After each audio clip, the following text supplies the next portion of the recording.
اس کے تحت میں بہت سارے واقعات لکھے ہیں مفسرین کرام نے اور کتابوں میں لکھے ہیں کہ تقوی کی برکت سے اللہ تعالیٰ نے کیسے کیسے کام بنا دیے لوگوں کے. وہ واقعہ آپ کو یاد ہوگا، میں نے وہ بتایا بھی تھا. وہ ایک محدث تھے، متقی پرہیزگار. اب ایک موقع پر اس کو تنگ دستی آ گئی اور اس کا نام تھا ابو بکر الخازیہ رحمۃ اللہ علیہ. رات کو لکھ رہے تھے، خود فرماتے میں تنگ دست تھا.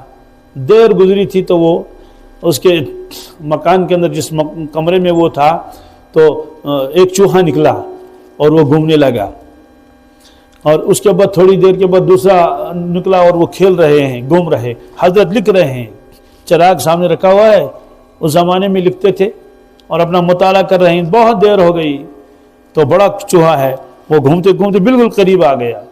تو ہر کس کے ساتھ حضرت کے سامنے ایک تاسا تھا، ایک برتن تھا. حضرت نے اٹھا کے اس کے اوپر رکھ دیا تو وہ تو اس میں پھنس گیا اس کے نیچے. دوسرا چوہا ہے وہ ڈھونڈ رہا ہے کہ یہ چوہا کہاں گیا. تو اس کو محسوس ہو گیا کہ اس نے اس کو بند کر لیا. تو اس کے گرد گرد چکر لگانے لگا، سر مارنے لگا اس کے اوپر. کچھ نہیں ہوا، جا کے بیٹھا وہاں. یہ حضرت نے خود لکھا ہے، دور میں انتظار میں یہ کب چھوڑے گا. حضرت نے فرمایا میں نے چھوڑا نہیں، بعد میں چھوڑیں گے، دیکھیں گے. جب دیکھے گا دیر ہو گئی تو وہ بل کے اندر گیا، وہاں سے سونے کا ایک پاؤنڈ جو بالکل یعنی اصلی سونا وہ آ کے دینار میرے سامنے رکھ دیا وہاں. پھر انتظار میں ہے کہ اب تو فدیہ بھی دے دیا، چھوڑ دو. حضرت نے فرمایا میں نے پھر بھی نہیں چھوڑا.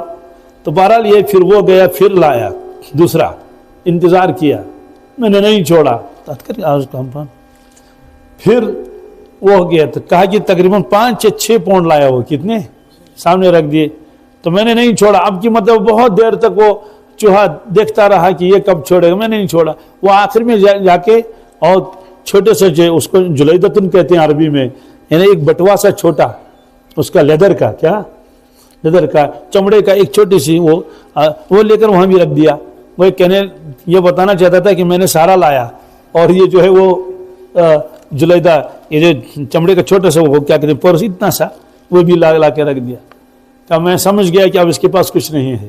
حضرت نے فرمایا پھر آخر میں میرا بھی اب سونے کا وقت آ گیا تو میں نے وہ تاسا اس کے پاس سے اٹھا لیا اور وہ بھاگا وہ چوہا. تو دونوں بھاگ گئے اور اپنی بل میں چلے گئے.